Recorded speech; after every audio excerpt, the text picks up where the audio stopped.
Redditor 1. I've spent 30 years trying to convince myself that what I saw that night at Cedar Ridge Scout Camp was just swallows catching the bathroom light, like when I was 13. But deep down, I know better. Some mysteries are better left as mysteries, because the truth, when it finally comes, can shatter everything you thought you knew about reality. The first time I saw strange lights in the sky, I was just a kid at Scout Camp.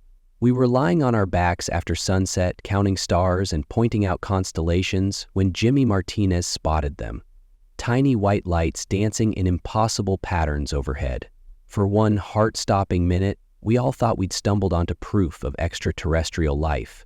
Then someone noticed the bathroom light, and we realized we were just watching birds swooping through its beam. We laughed it off, but that moment stayed with me, that brief feeling of wonder mixed with fear, of reality shifting beneath our feet. 20 years later, I was back in the Oregon wilderness, this time as a scout leader myself. Cedar Ridge was a new campground, more remote than the old ones, carved into the coastal mountains where the forest pressed in close and the fog rolled in thick most nights. I had 8 kids under my care, including my own son, Marcus.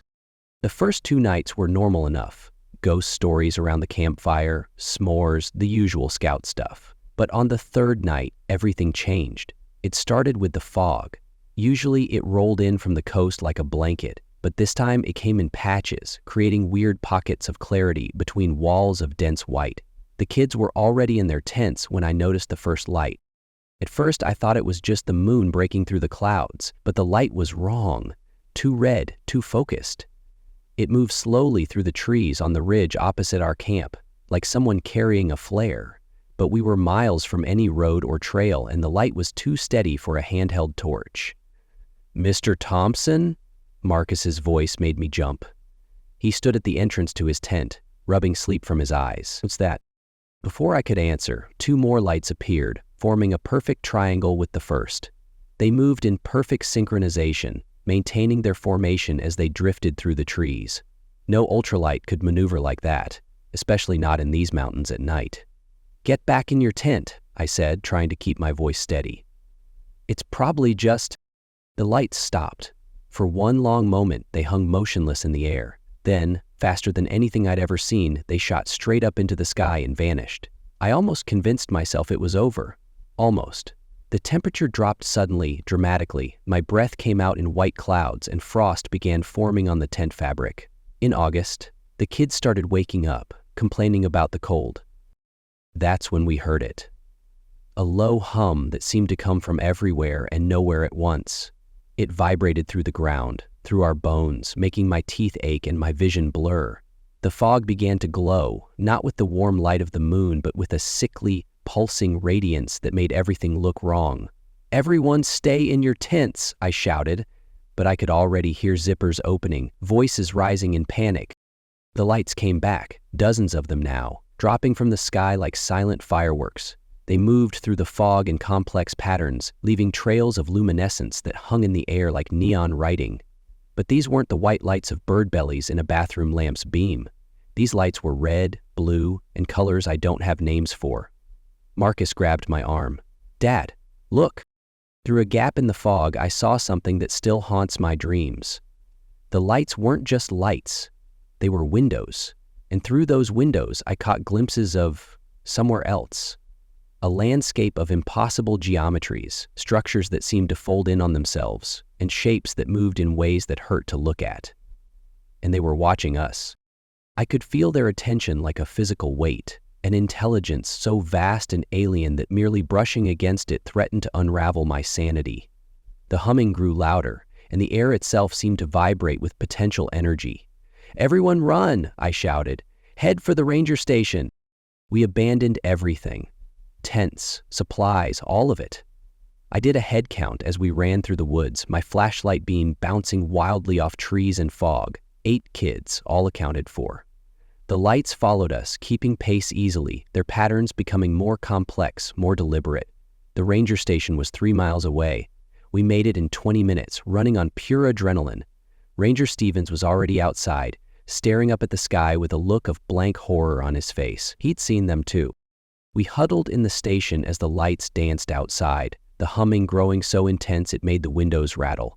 The radio was dead, phones useless.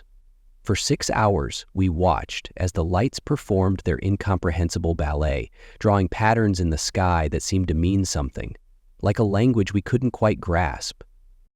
Just before dawn, they vanished, all at once.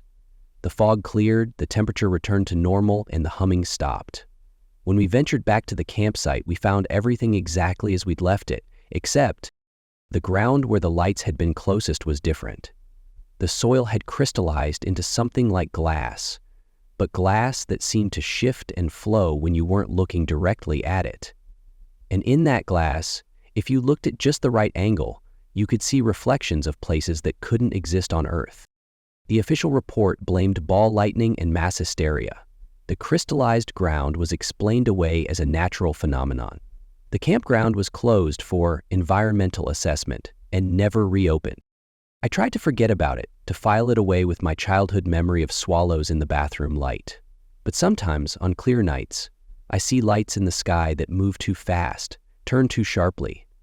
And sometimes I wake up to a familiar humming and find frost on my windows in the middle of summer.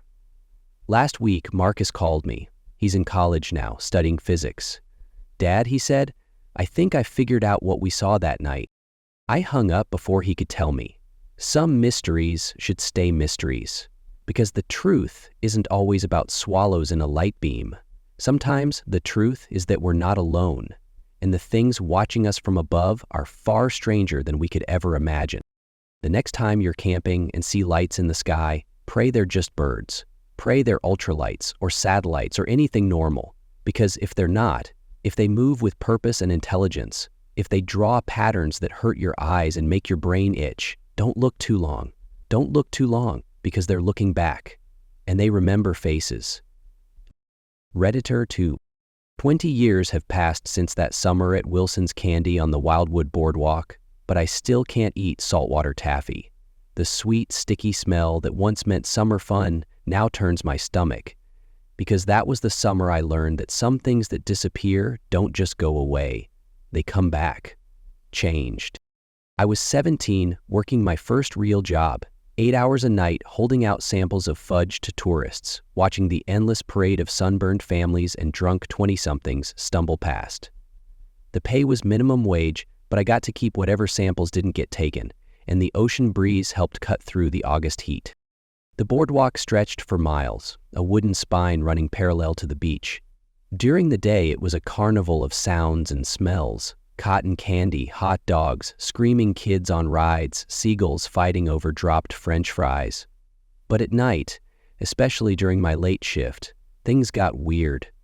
The crowds thinned out, leaving mostly couples looking for dark corners and teenagers trying to buy beer with fake IDs.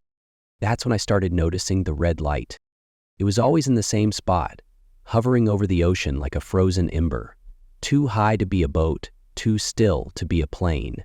The first time I saw it, I thought it might be a radio tower light, but there weren't any towers out there, just endless, dark water stretching to the horizon. "You see that?" I asked my coworker Jenny, but she was too busy texting her boyfriend to look up. The light stayed there for hours, never moving, never flickering, just watching, because that's what it felt like something was watching us. A week later, the first person disappeared. Marcus Chen, 19, vanished during his lifeguard shift. They found his chair empty, his whistle still hanging on the back. The police said he probably went for a swim and got caught in a rip current, but they never found his body. That's when I noticed something else. The night Marcus disappeared, the red light had been directly above his section of beach. I tried telling the police, but they just wrote it down and forgot about it. Tourist town cops had bigger problems than some kid's story about strange lights. Then Emily Miller disappeared. She worked at Coors Ice Cream, 3 shops down from us. Same story. She went out for a smoke break and never came back. The security cameras showed her walking toward the beach, looking up at something off-screen. The timestamp showed 11:47 p.m. I was working that night. I remember because I'd seen the red light again, brighter than before. That's when the dream started. In my dreams, I was always on the boardwalk, but it was different. The wood was wet and rotting, the shops all dark and empty, and instead of the normal ocean sounds, there was this low, pulsing hum that made my teeth vibrate. The red light would be there, but in the dreams it would move. It would come closer, getting bigger and bigger, until I could see that it wasn't just a light, it was an eye. I started researching. The library's microfiche archives showed similar disappearances dating back to the 1950s. Every few years, 2 or 3 people would vanish from the beach or boardwalk, always at night, always during tourist season. The articles never mentioned the light, but some of the witnesses reported seeing strange phenomena over the water. Jenny thought I was losing it. "You need to sleep more," she said, sliding another tray of fudge samples into my hands. "All those true crime podcasts are messing with your head." Maybe she was right. Maybe I was just seeing patterns that weren't there. But then came the night everything changed. It was late August, near the end of tourist season. The night was unusually cold, and fog had rolled in from the ocean, thick enough that you could barely see the water from the boardwalk. I was working the closing shift alone. Jenny had called in sick.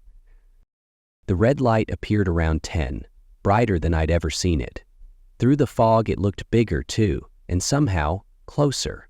As I watched, it started to move. Not the way aircraft move, with the subtle shifts of distance and perspective. This movement was wrong, like watching a tear open in reality.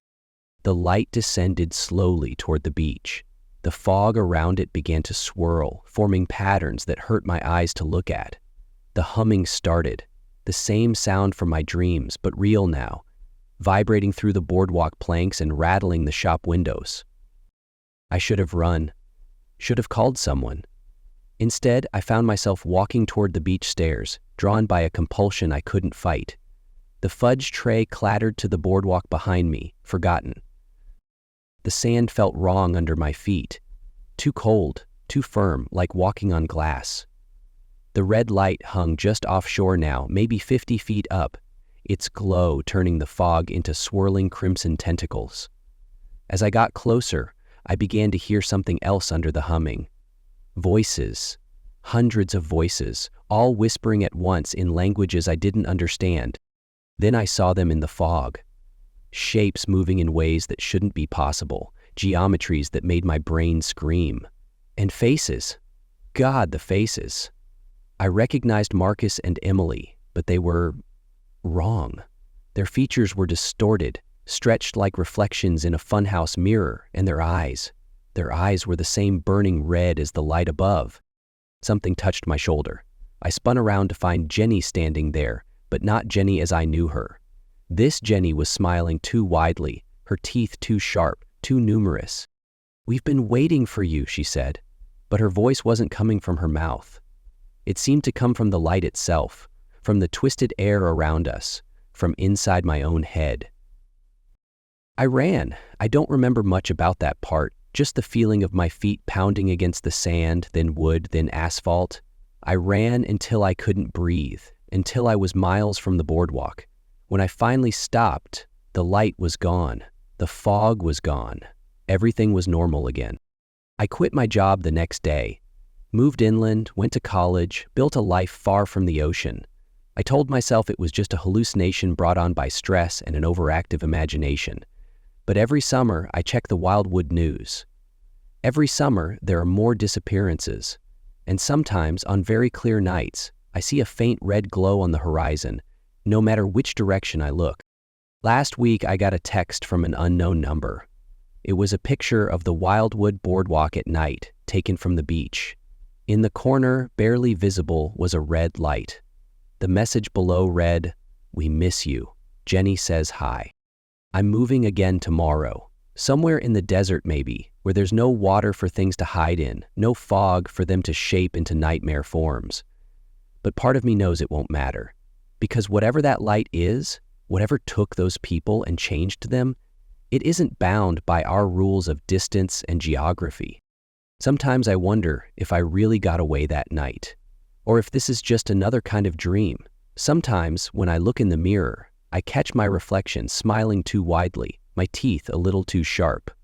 And sometimes, in the darkest hours of the night, I hear that humming again, calling me back to the boardwalk, where it all began. If you're ever in Wildwood on a foggy night, and you see a red light over the ocean, don't watch it too long. Don't try to understand it. And whatever you do, don't follow it to the beach. Because the thing about disappearances is sometimes what comes back isn't the same thing that left. And sometimes it comes back hungry. Redditor 3. I never believed Grandma Anna's story about the thing in the woods until I found her journals. Now I can't stop thinking about what really happened that morning in 1962 and why she never told anyone the whole truth. The official version, the one she told at family gatherings, was simple enough. She'd been driving home before dawn after dropping Uncle Jack at the lumber mill. Near their property line, she'd seen strange lights in the trees and what looked like a flying car hovering about 12 feet off the ground. She'd panicked, driven to her sister's farm, and gotten my grandfather out of bed to investigate. By the time they returned, whatever it was had vanished. That's where the story always ended, but the journals told a different tale. I found them last month while cleaning out her house. She'd passed away quietly in her sleep, leaving behind 60 years of daily writings hidden in a locked chest in her attic. The key was around her neck when she died. The entries from before that morning were ordinary enough. Weather reports, farm accounts, notes about the kids. But the entry from October 12, 1962 was different. The handwriting was shaky, the pages stained with what looked like old coffee but smelled like rust, and the story she wrote was nothing like the sanitized version I'd grown up hearing. Here's what really happened, pieced together from her frantic scrawl. She had left Jack at the mill at 4:45 a.m., same as every Thursday. The drive home usually took 20 minutes, following Route 7, past the Henderson place, and through Davis Woods.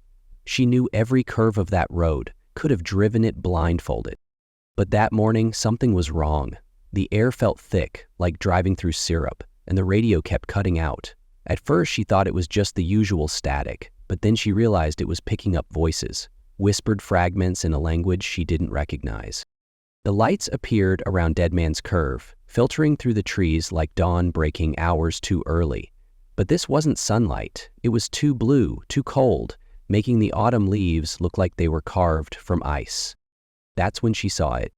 In her official story, she called it a flying car because that was the only way she could make sense of it. But in her journal, she described something else entirely. It was roughly car-sized, yes, but it kept shifting. One moment it looked almost normal, chrome and steel catching the strange light. The next it would ripple and flow like mercury, its surface reflecting things that couldn't possibly be there. Vast cities under purple skies, creatures that seemed to be made of geometry and light, windows opening onto places that hurt her eyes to look at. She didn't just drive away in panic like she told everyone later. She stopped, got out of the car, walked toward it. God help me, she wrote, but I couldn't help myself. It was like being in a dream where you know you shouldn't open that door, shouldn't go down those stairs, but your feet move anyway.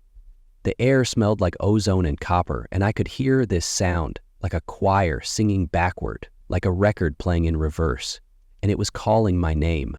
She got within 20 feet of it before she saw the figures. They were standing in the shadows beneath the thing, and at first she thought they were people, maybe kids playing a prank. But then one of them moved. Me bent wrong, she wrote, like watching a film where they cut out every other frame. And their faces, dear Lord, their faces were like photographs of faces, like someone had tried to make a person without ever seeing one up close. That's when she ran. But not to her sister's farm, not at first. She ran home, wanting to check on her children, but when she got there, she found 3 sets of wet footprints leading up to their bedroom window. She could see shadows moving inside.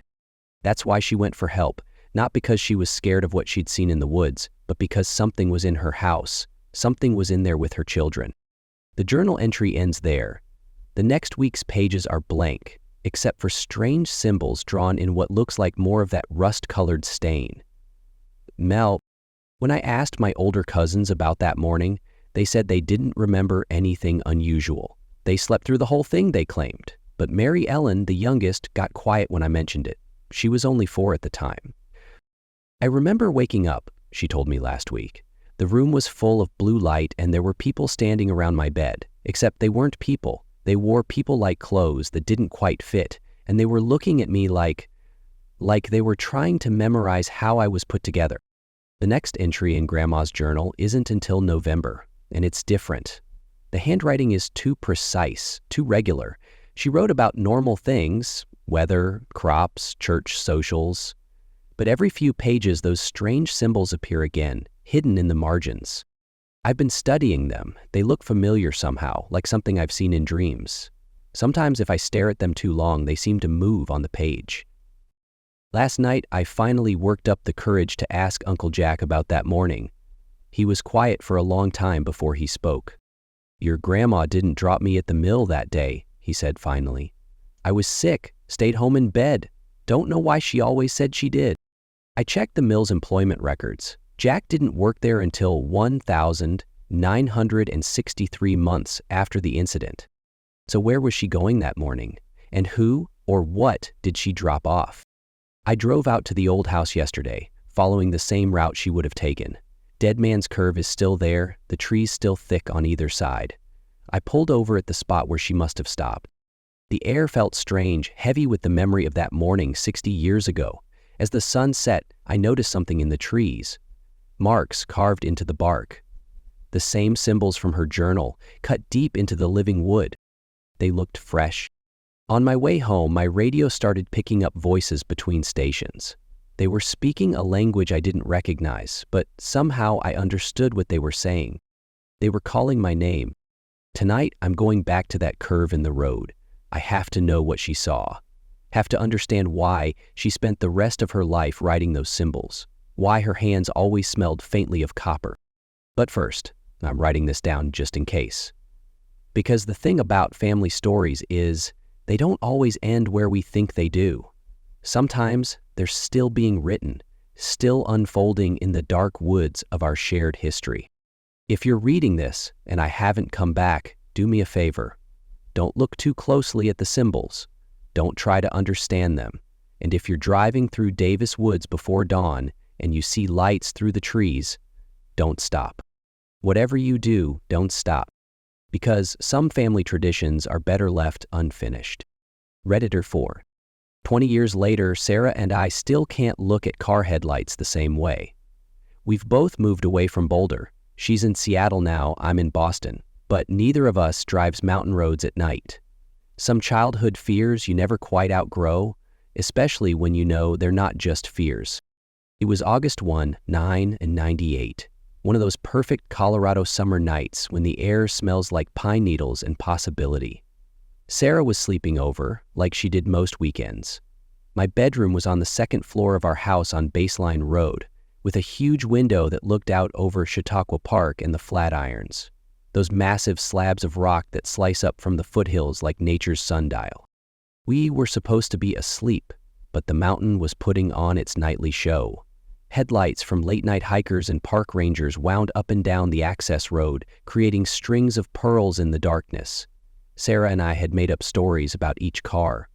That one was bank robbers making their getaway. That one was secret agents heading to their underground base. That one was wrong. At first, it looked normal enough, just another set of headlights climbing the switchbacks. But halfway up, it stopped. Not like someone pulling over or parking. It just stopped, hanging in the air like a pause in a sentence. "Maybe they stalled?" Sarah whispered. But we both knew that wasn't it. The lights were too steady, too bright, and they were starting to change. What happened next defied everything we knew about how the world was supposed to work. The lights rose straight up, smooth as an elevator, until they cleared the peak of the nearest Flatiron. They hovered there for a moment like a predator considering its options, then shot away faster than anything I'd ever seen. Faster than anything should be able to move. Then darkness. Complete, absolute darkness, because every light in Boulder suddenly went out. Sarah and I looked at each other in the newfound dark. Her face was pale in the moonlight, and I'm sure mine matched. "Did you see that too?" I whispered. She nodded, and we dove for the other bed, the one further from the window. We pulled the covers over our heads like little kids hiding from the boogeyman. But this wasn't any childhood monster. This was something else. The power came back on after a few minutes, but we didn't sleep. We lay there, listening to the summer crickets and the distant sound of car alarms that had been triggered by the blackout. Every now and then, we'd hear a helicopter, probably news crews investigating the outage, and we'd clutch each other's hands tighter. When dawn finally came, we pretended nothing had happened. We went downstairs, ate Lucky Charms, and watched Saturday morning cartoons. We didn't talk about it, not then, not for years. But we both remembered. College brought us back together, different schools, but both in Colorado. One night, after too many beers at some dive bar in Denver, Sarah brought it up. "Remember that night?" she asked. She didn't have to specify which one. "With the lights?" I said, and she nodded. We compared memories and they matched perfectly. The way the lights had stopped mid-air, the impossible ascent, the burst of speed at the end, the blackout. But there was something else, something neither of us had ever told anyone. Just before the lights shot away, we'd both seen something in the moonlight, a shape, half hidden behind the flatirons, something big, something that shouldn't have been there. "Like a building," Sarah said. "But..." "Wrong," I finished. "Like someone tried to draw a skyscraper but didn't know what buildings were supposed to look like." She nodded, relief flooding her face. "I thought I was crazy. I convinced myself I imagined that part." "I see it sometimes," I admitted. "In dreams. But it's never quite the same. It's like my brain can't hold on to the shape of it." We started meeting regularly after that, comparing notes, trying to make sense of what we'd seen. We found old newspaper articles about the blackout. They blamed it on a transformer explosion. We discovered other stories from that night, pets going berserk, car batteries dying, dozens of people reporting strange dreams about geometric shapes and impossible architecture. Then we found the others. It started with a Reddit post, someone describing an almost identical experience from the same night, but in Fort Collins. Then another in Colorado Springs. All along the Front Range, people had seen lights behaving in impossible ways. And always in the background of their stories was that strange architecture, those not quite right shapes, lurking behind familiar landmarks. Last month, Sarah called me at 3 a.m. "Turn on your TV," she said, without preamble. "Any channel." I did. Every station was showing the same thing, a massive power outage spreading across the Pacific Northwest. But what caught my eye was the footage from a Seattle traffic camera. In the background, barely visible behind Mount Rainier, was something that made my blood run cold. A shape, a wrong shape, and lights moving in ways they shouldn't. I booked a flight to Seattle that morning. Sarah met me at the airport, looking like she hadn't slept in days. "It's happening again," she said, "but bigger this time. And I think they remember us." She showed me her phone. Her photo gallery was full of pictures of the night sky over Seattle, each one showing the same thing, lights arranged in patterns that seemed familiar somehow, like writing, like a message. Last night, we finally figured out what they were trying to say. The patterns matched the view from my old bedroom window, translated into their geometric language.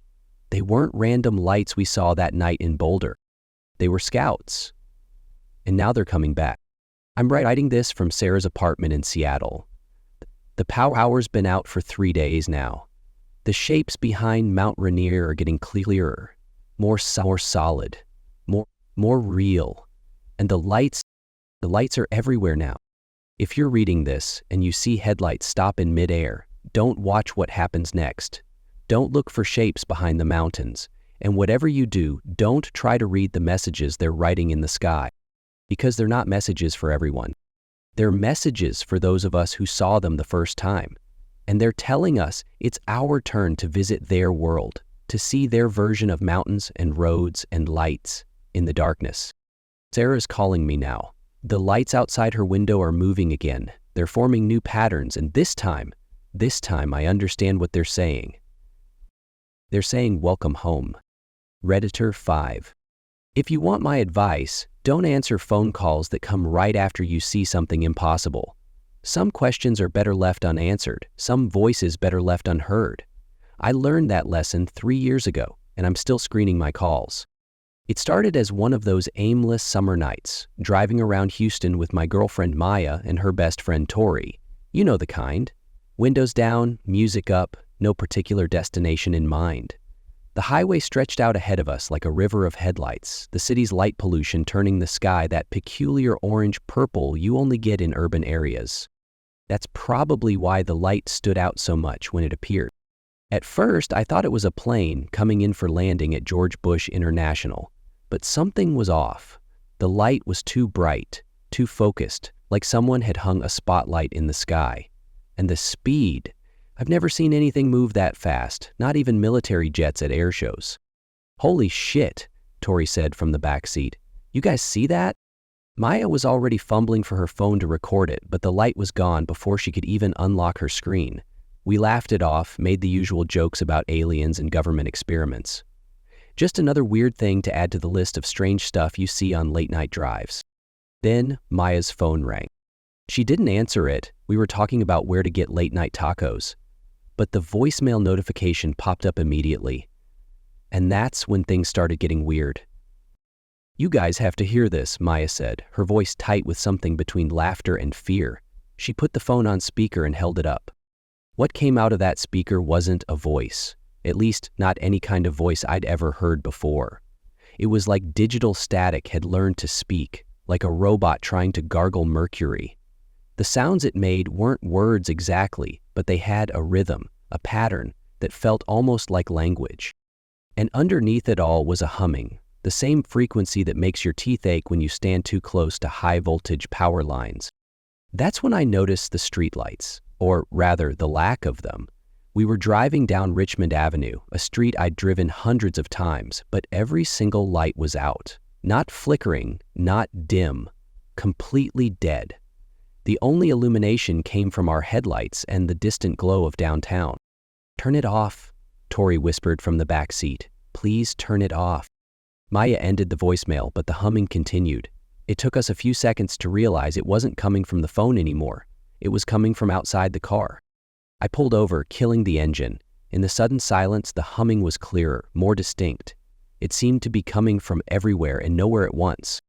Then, our phones all died simultaneously. Not just powered down, they went completely dark, like someone had pulled their batteries.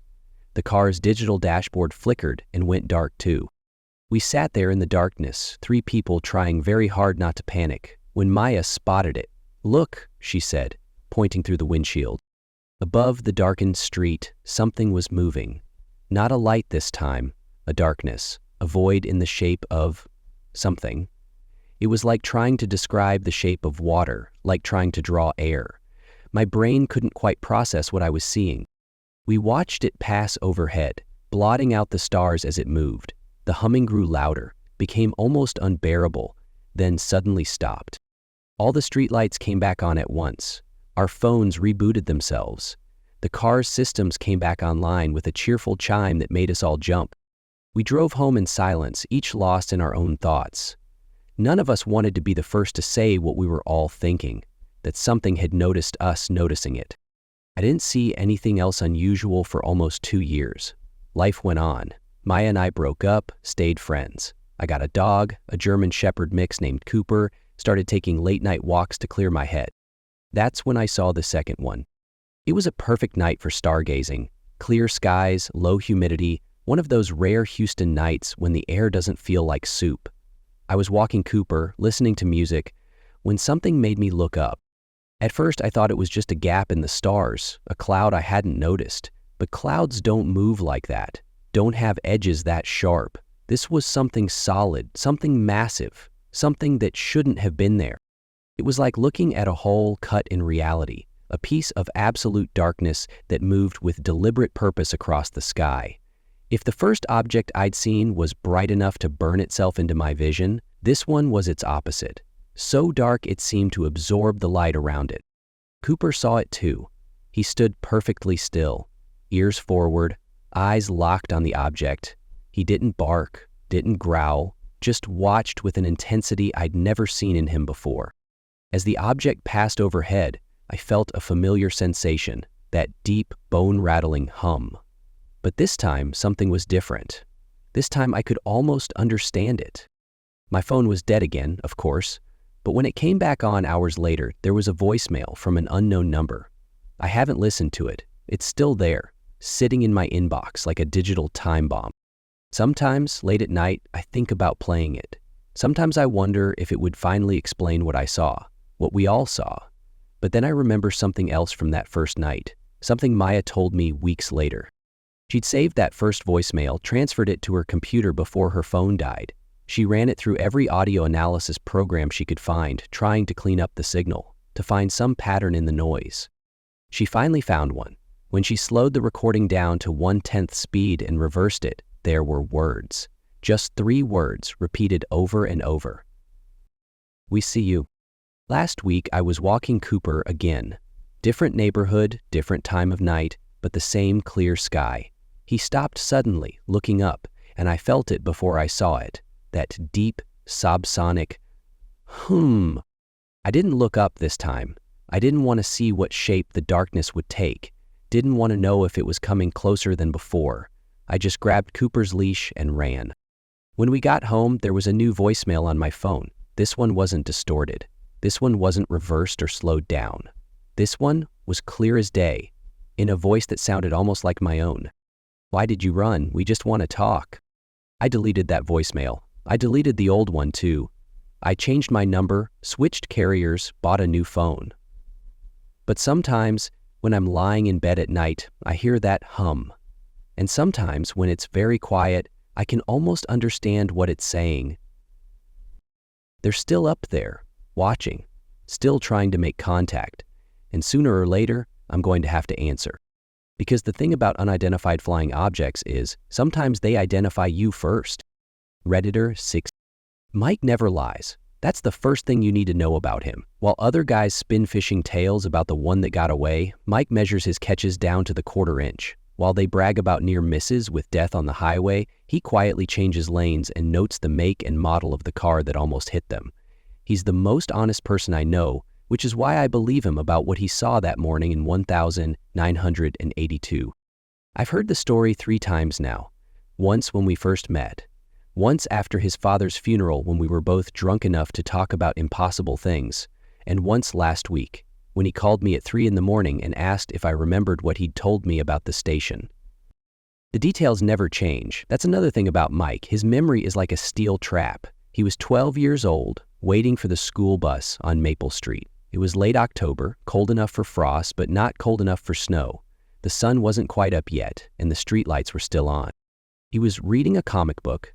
He remembers it was issue 267 of The Amazing Spider-Man because he never got to finish it when he noticed his shadow flickering on the sidewalk. He looked up, expecting clouds passing over the sun. What he saw instead changed him forever. It wasn't like the flying saucers you see in movies, he told me that night after his father's funeral. It wasn't sleek or simple or beautiful. It was complicated.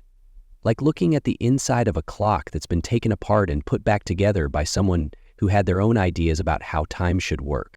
The thing hung about 500 feet above the town water tower, rotating slowly like a carousel built by an alien architect.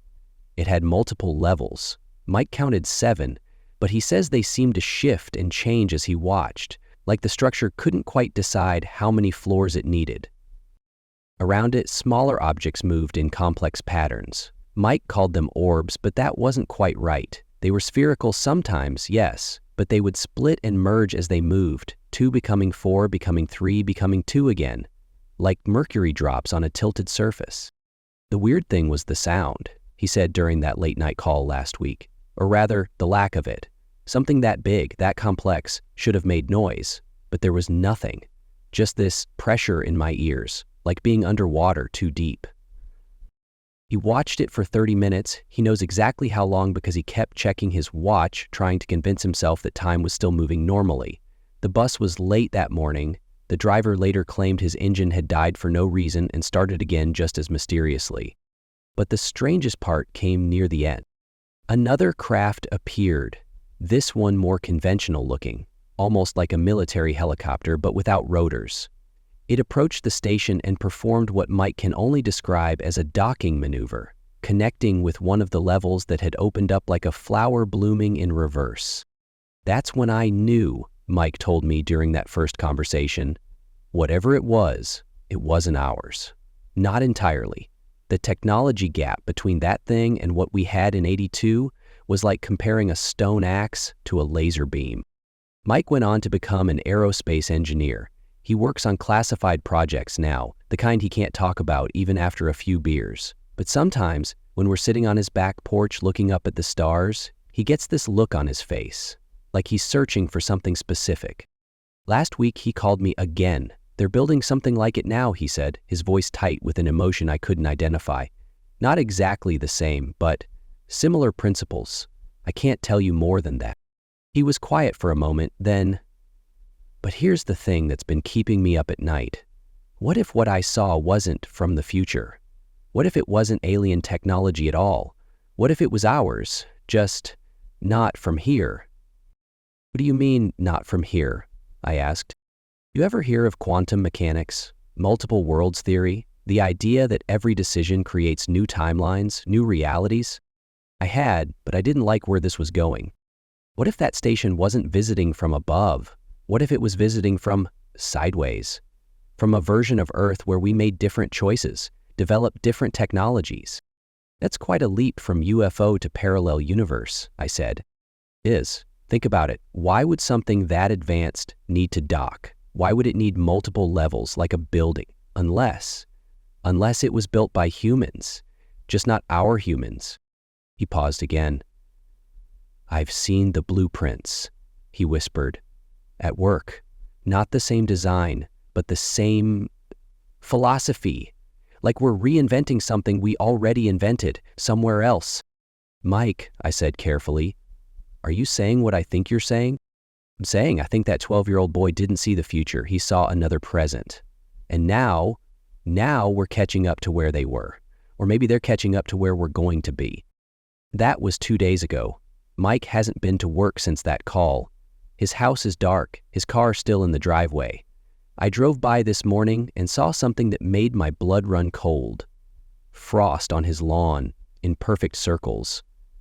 Like something had been hovering there, rotating slowly in the pre-dawn light. I called the police, but they said they couldn't do anything yet. No signs of forced entry, no evidence of foul play, just a man who isn't answering his phone.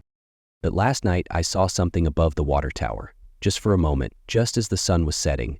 It looked like a complicated shadow, like a building floating in the sky. And around it, things that might have been spheres were splitting and merging, dancing in patterns that hurt my eyes to follow. I didn't report it. Who would believe me? Besides, Mike never got in trouble for telling the truth about what he saw. But he did get in trouble for figuring out what it meant. This morning I found a note in my mailbox. It's in Mike's handwriting, but different somehow. More angular, more precise. It only has 4 words. And truths are parallel. I'm writing this down because I need someone else to know. Because Mike was right. He's always right. And because I just looked out my window and saw 2 moons in the sky. One of them is splitting into orbs. Redditor 7. You know what's funny about planned blackouts? They make you feel safe in the dark. After all, you know exactly why the lights are out, exactly when they'll come back on. But sometimes, the darkness has its own plans. It was May 2024, and Millbrook Electric was taking over our college town's power grid. They needed 5 hours to calibrate the system, midnight to 5 a.m. Of course, college students being college students, everyone treated it like a holiday. Blackout parties popped up all over town, complete with glow sticks and battery-powered speakers. Our group ended up at Katie's apartment complex, sprawled around the pool. The water glowed an ethereal blue from the emergency lights below, the only electric lights for miles. Above us, without the usual light pollution, the stars put on a show that made even the most jaded seniors stop and stare. Look, there's Mars, Jackie pointed up, her voice slightly slurred from the cheap beer we'd been drinking. That's Jupiter, dummy, Tom corrected. He was the astronomy major among us, always ready with facts about whatever we were seeing. See how bright it is? Mars would be more red. We were all amateur astronomers that night, pointing out constellations we half remembered from grade school, tracking satellites as they crept across the sky. Tom taught us how to spot the International Space Station. though we must have missed its pass. The night air was warm for May, heavy with the scent of chlorine and someone's vanilla vape. Music drifted from other parties in the complex, distant and distorted, like sounds from another world. Everything felt slightly unreal, like we'd stepped sideways into a dimension where darkness was the natural state. That's when I saw it, an orange light, bright as a flare, cutting across the sky. Meteor, I said automatically, but something felt off. I'd seen plenty of meteors before. They were quick, bright, leaving trails of fire that faded almost instantly. This was different, more deliberate. No tail, Tom muttered beside me. I hadn't even noticed him sitting up. It should have a tail. Before I could process what that meant, the light stopped. Not slowed down, not faded out, just stopped dead in the middle of the sky. For a moment, it hung there like a suspended ember. Then it turned around. Not an arc, not a curve, a perfect 180-degree reversal, like someone had pressed rewind on reality. It traced its path back across the sky, same speed, same height, same impossible orange glow. Did anyone else see that? Jackie's voice was higher than usual, all traces of alcohol gone from her system. 4 other voices answered yes. We all started talking at once, trying to make sense of what we'd seen. Tom was oddly quiet, scribbling something in the little notebook he always carried. That's when the pool lights went out. We hadn't noticed the humming from the underwater lights until it stopped. The sudden darkness felt thick, almost liquid. Our phones showed 1:17 a.m., hours before the power was supposed to return. Emergency generators must have failed, Katie said, but she didn't sound convinced. In the new darkness, the orange light was back, lower this time, closer. It moved in patterns now, geometric shapes that seemed to have too many angles. Above it, the stars began to shift. Like someone was rearranging the constellations while we watched. "We should go inside," Tom said quietly. He'd stopped writing. When I glanced at him, his face was ash-white in the starlight. "Now." The others quickly agreed, but I couldn't move. Something about the light's movement was hypnotic, almost familiar, like watching words form in a language I almost understood. That's when my phone rang. The screen showed Millbrook Electric customer service. I answered without thinking. The voice that came through wasn't human. It wasn't even a voice, really. More like the sound of static being forced into speech patterns. But somehow, I understood what it was saying. "Thank you for participating in system calibration. Please remain still while we adjust your parameters." Tom grabbed my phone and threw it in the pool. The splash seemed to break whatever spell had fallen over us, and we ran for Katie's apartment. Inside, with the blinds drawn and every battery-powered light we could find turned on, we tried to make sense of what had happened. Tom finally showed us what he'd been writing. It wasn't notes. It was a series of diagrams, the same geometric patterns the light had been making, and in the margins, equations I didn't understand. It wasn't calibrating the power grid, he said. It was calibrating reality. The power came back on at exactly 5 a.m., just as planned. The official story was that everything went perfectly, but things are different now, in ways I can't quite explain. Stars don't move quite the way Tom's charts say they should. Sometimes our shadows fall in the wrong direction, and every now and then, usually around midnight, my phone rings with no number showing. I don't answer anymore. None of us do. None of us do. We've learned our lesson about picking up calls from things pretending to be utility companies. But sometimes, when I look up at the night sky, I see that orange light again. It's not moving anymore. It's just watching, waiting for the next scheduled calibration. Because that's the thing about planned blackouts. They make you feel safe in the dark. But now we know better. Now we know that sometimes, when the lights go out, it's not about the power grid at all. Sometimes it's about adjusting the parameters of what we think is possible. Check your electric company's schedule. If you see any maintenance windows between midnight and 5 a.m., my advice is to stay inside. Keep your lights on, even if they tell you to conserve power. And whatever you do, don't look up at the stars. They might not be in the same places you remember. Redditor 8. Growing up, Roswell, New Mexico was simply a sleepy, sun-drenched town where summers meant dusty roads, wide skies, and family gatherings. My family had deep roots there. My grandfather worked at the Roswell airfield when the 509th was stationed there, and my father retired in the area. I had spent countless summers with my aunts, uncles, and cousins, never suspecting that this quiet town would one day be synonymous with extraterrestrial lore. When I was a kid, Roswell was the kind of place where everyone knew everyone. Main Street had a charm that felt frozen in time, with Tasty Freeze serving as the pinnacle of fine dining. The hardware store still had docks for unloading horse-drawn wagons, remnants of a simpler era. It was the kind of town where small-town justice prevailed. Like when one of my cousins, only 17 at the time, got caught with beer in his truck. The police didn't arrest him, they made him pour it out on Main Street can by can in front of everyone. In all my years visiting, not once did anyone in my family mention UFOs or crashes. Roswell was just Roswell, and the supposed 1,947 incident never came up. That all changed when I returned in the mid-90s, long after I had joined the Air Force in 1985, and left those sleepy summers behind. The Roswell I came back to wasn't the Roswell I remembered. The transformation hit me as soon as I drove down Main Street. The once quiet avenue had been hijacked by aliens, literally. Buildings sported massive UFOs sticking out of their sides, fabricated from sheet metal and painted in gleaming, otherworldly hues. Restaurants offered alien-themed menus, and the streetlights themselves had been refashioned into the shape of alien heads, their eerie eyes glowing in the evening. Even the fake horse atop the saddle shop had company now. Surrounded by tiny green aliens, their spindly fingers frozen midway. It was as if the town had been abducted, not by extraterrestrials, but by marketing. The UFO Museum was the epicenter of the mania. Housed in what used to be the old Main Street Theater, it was unmistakable, with another crashed UFO prominently embedded in its facade. Inside, it was a carnival of conspiracy. Glass cases displayed everything from supposed alien artifacts to grainy black and white photos of sightings.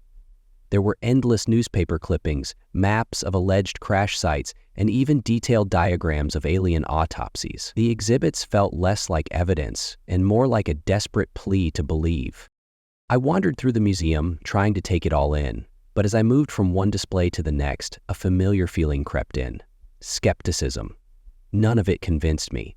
My family, true to form, rolled their eyes at the whole spectacle. For them, it was a joke, a ridiculous way for the town to cash in on gullible tourists. And cash in it had. The town's population had nearly doubled during the height of the UFO craze, from 3,800 to over 700,000. New hotels sprang up alongside a shopping mall and a Walmart. The influx of tourists had transformed the economy, and while some locals grumbled about the absurdity of it all, many were happy to profit from it. Even the crystal shops had moved in. Main Street now hosted stores selling tarot cards, healing crystals, and UFO-themed knickknacks. It was a strange marriage of alien fandom and New Age mysticism, and I couldn't help but laugh at the sheer absurdity of it. Despite the theatrics, part of me was curious. After all, I had spent years hunting around Roswell during those lazy summer months, wandering the same dusty trails and ranch lands near the supposed crash site. My grandfather had worked at the airfield during the time of the alleged incident. Surely, if there had been anything to the rumors, I would have heard something, anything about it. But my family had nothing to say. My grandfather had passed years earlier, taking any secrets he might have known with him. My father, pragmatic and grounded, dismissed the whole thing as nonsense. And me? Well, the aliens hadn't bothered to make their presence known to me, even when I'd spent hours alone under the vast desert sky. Still, standing on Main Street, surrounded by UFOs and alien paraphernalia, I couldn't help but wonder, what if? What if there was something more to it? Something the museum's plastic saucers and tabloid headlines couldn't quite capture. I spent one afternoon revisiting the outskirts of Roswell, driving past the familiar landmarks of my youth. The ranches, the dry creek beds, the endless expanse of sagebrush. All of it looked the same as it had decades ago. At one point, I found myself near the infamous crash site, or at least the general area. It was quiet, the kind of silence that presses in on you, broken only by the occasional rustle of the wind. I stood there for a long time, staring out at the landscape, half expecting anything, to happen. But the sky remained empty. No lights, no saucers, just me and the desert. By the time I left Roswell, I felt conflicted. The town had changed, that much was certain. Whether it had changed for the better was harder to say. On one hand, the UFO craze had brought life and opportunity to a place that might have otherwise faded into obscurity. On the other hand, it felt like the town had sold its soul to a myth, sacrificing its authenticity for the sake of alien-themed burgers and glow-in-the-dark t-shirts. For me, Roswell will always be the town of my childhood summers, a place of family, of dusty roads, and of simpler times. Whether or not aliens ever set foot there, I can't say. But as I drove away, leaving the neon-lit UFOs behind, I couldn't shake the feeling that, in some strange way, Roswell had been invaded, not by extraterrestrials, but by the stories we tell ourselves.